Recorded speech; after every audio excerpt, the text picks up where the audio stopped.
ഞാനിനി മസാല ദോശയുടെ ഉള്ളിൽ വെക്കുന്ന ഒരു കൂട്ടുണ്ടല്ലോ, ആ കൂട്ട് ഒന്നും ഉണ്ടാക്കാനായിട്ട് പോകുന്നത്. അതിന് 3 ഉരുളക്കിഴങ്ങ് എടുത്തിട്ടുണ്ട്, സവാള എടുത്തിട്ടുണ്ട്, ഇഞ്ചി എടുത്തിട്ടുണ്ട്, ഒരു തക്കാളി എടുത്തിട്ടുണ്ട്, പച്ചമുളക്, ക്യാരറ്റ്, വെളുത്തുള്ളി. ഇത്രയും സാധനമാണ് ഞാൻ എടുത്തിട്ടുള്ളത്. ഇത്രയാണ് നമുക്കതിന് ആവശ്യം. കുറച്ച് മല്ലിയില അവസാനം വേണം.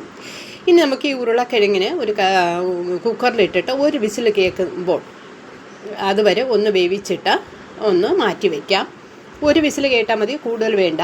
അതിനുശേഷം ഈ സവോളയും ക്യാരറ്റും പച്ചമുളകും തക്കാളിയും വെളുത്തുള്ളി ഇഞ്ചി എല്ലാം ഞാനിത് അരിഞ്ഞു വെച്ചിട്ടുണ്ട്. ഇനി ചെയ്യേണ്ടത് എന്തെന്ന് വെച്ചാൽ, ഒരു ചീനച്ചട്ടി അടുപ്പി വെച്ചിട്ട്, ഞാനിപ്പോൾ ചീനച്ചട്ടിയല്ല എല്ലാത്തിനും മൺചട്ടിയാണ് ഉപയോഗിക്കുന്നത്. സവാള ഈ രീതിയിൽ വേണം അരിഞ്ഞെടുക്കാനായിട്ട്. ഇതാണ്ടോ, ഇങ്ങനെ വേണം, സ്ക്വയറായിട്ടാണ് അരിഞ്ഞെടുക്കാനായിട്ട്. ഇനി ഞാനൊരു മൺചട്ടി അടുപ്പിൽ വെച്ചിട്ട് ഗ്യാസിൽ വെച്ചിട്ട് ഇച്ചിരി കടുക് ഇടുന്നുണ്ട്. കടുക് ഒന്ന് പൊട്ടി വരുമ്പോൾ തന്നെ കുറച്ച് കറിവേപ്പില കൂടെ ഇടുന്നുണ്ട്. വറ്റൽമുളക് ഇടേണ്ട ആവശ്യമില്ല. വറ്റൽമുളക് നമ്മളിതെല്ലാം കൂടെ ഇട്ട് വേവിക്കുമ്പോൾ വറ്റൽമുളക് വെന്ത് ആയി പോവും. അതുകൊണ്ട് വറ്റൽമുളകിൻ്റെ ആവശ്യമില്ല. കറിവേപ്പില ഇട്ടിട്ടുണ്ട്. ഇനി അരിഞ്ഞു വച്ചിരുന്ന ഇഞ്ചിയും വെളുത്തുള്ളിയും കൂടെ ഉള്ളത് നമുക്കിട്ട് ഒന്ന് വഴറ്റിയെടുക്കാൻ, ചെറുതായിട്ടൊന്ന് ചൂടാവുന്നത് വരെ ഒന്ന് വഴറ്റിയെടുക്കാം. ഒരു 2 മിനിറ്റ് ഒന്ന് വഴറ്റിയെടുക്കാം.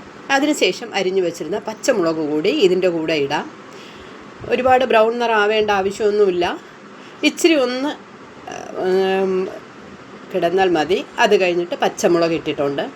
പച്ചമുളകും ഇട്ട് ഒരു മിനിറ്റ് ഒന്ന് വഴറ്റിയതിന് ശേഷം അരിഞ്ഞു വെച്ചിരുന്ന സവോളയും ക്യാരറ്റ് ഇതെല്ലാം അരിഞ്ഞു വെച്ചിരുന്ന സാധനങ്ങൾ ഇതിലോട്ട് തട്ടാതാ. ഇത്രയും ഇതിൻ്റെ ആവശ്യമേ ഉള്ളൂ. ഒരു മിനിറ്റ്, മാക്സിമം 1 മിനിറ്റ് ഇട്ടിരുന്നാൽ മതി. പിന്നെ അരിഞ്ഞു വെച്ചിരുന്ന ബാക്കി സാധനങ്ങളെല്ലാം കൂടെ ഒന്ന് തട്ടുവാണ്.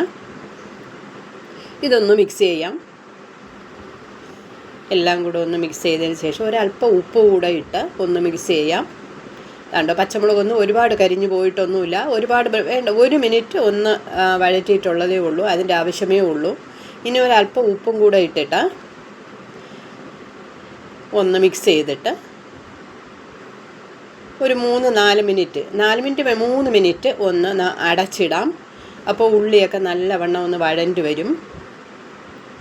ഉള്ളിയും പച്ചമുളകും ക്യാരറ്റും ഒക്കെ ഒന്ന് നല്ലവണ്ണം വഴണ്ടി വരും. ഒന്ന് അടച്ചിടാം. ആ സമയം കൊണ്ട് നമ്മുടെ ഉരുളക്കിഴങ്ങ് എന്തായി എന്നുള്ളത് നോക്കുക.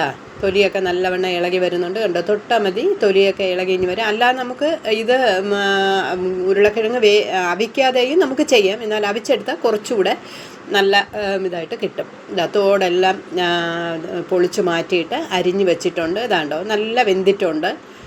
ഇത്രയും വെന്താൽ മതി. ഒരുപാട് വെന്ത് ചപ്പി അങ്ങ് പോകണ്ട. വെന്തിട്ടുണ്ട്. ഇനി നമ്മുടെ ചട്ടിയിലിട്ടിരുന്ന സവാള ഒക്കെ എന്തായി എന്നുള്ളത് നോക്കാം. ഇതാണ്ടോ, ഏകദേശം നല്ലവണ്ണം വെന്തിട്ടുണ്ട്. എല്ലാം കൂടെ ഒരു 5 മിനിറ്റിൻ്റെ ജോലിയേ ഉണ്ടായിരുന്നുള്ളൂ. 5 മിനിറ്റേ ഇത് അടുപ്പത്ത് ഉണ്ടായിരുന്നുള്ളൂ. ഇതാണ്ടോ, ഇനി ആ തക്കാളി അരിഞ്ഞു വെച്ചിരുന്ന തക്കാളി അവസാനമാണ് ഇടേണ്ടത്. അത് ഇട്ടിട്ടുണ്ട്. ഈ തക്കാളി ചെറുതായിട്ടൊന്ന് വഴറ്റിയതിന് ശേഷം ഒരു കൂട്ടുണ്ട്. വേറെ ഒരുപാട് ഐറ്റംസ് ഒന്നും ഇതിൽ ചേർക്കണ്ട. മല്ലിപ്പൊടി, മഞ്ഞൾപ്പൊടി, മസാലപ്പൊടി, ഞാനിത് പെരിഞ്ജീരകമാണ് പൊടിച്ചെടുത്തിട്ടുള്ളത്. അതുകൂടെ ഒന്ന് ചേർക്കാം. ചേർത്തിട്ട് ഒന്ന് മിക്സ് ചെയ്യാം. ഇതിൻ്റെ ഈ മസാല എല്ലാത്തിലും പിടിക്കത്തക്ക രീതിയിൽ ഒന്ന് നല്ലവണ്ണം മിക്സ് ചെയ്തെടുക്കാം. ഇതാണ്ടോ, ഇങ്ങനെ ഒരു 2 മിനിറ്റ് ആകുമ്പോൾ ഈ മസാലയെല്ലാം ഒന്ന് ചൂടായി വരും. ചട്ടിയിലായതുകൊണ്ട് കൂടുതൽ സമയമൊന്നും വേണ്ട.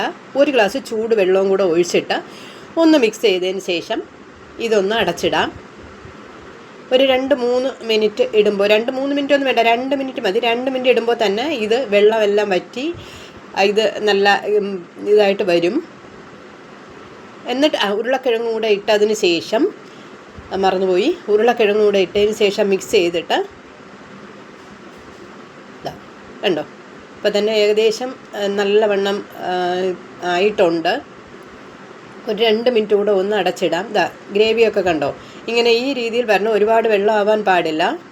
ഒന്ന് അടച്ചിടാം. ഒരു 2 മിനിറ്റ് അടച്ചിടാം. എന്നിട്ട് ഇച്ചിരി മല്ലിയില എടുക്കണം. മല്ലിയിലയാണ് ഇതിന് ഏറ്റവും ആവശ്യം.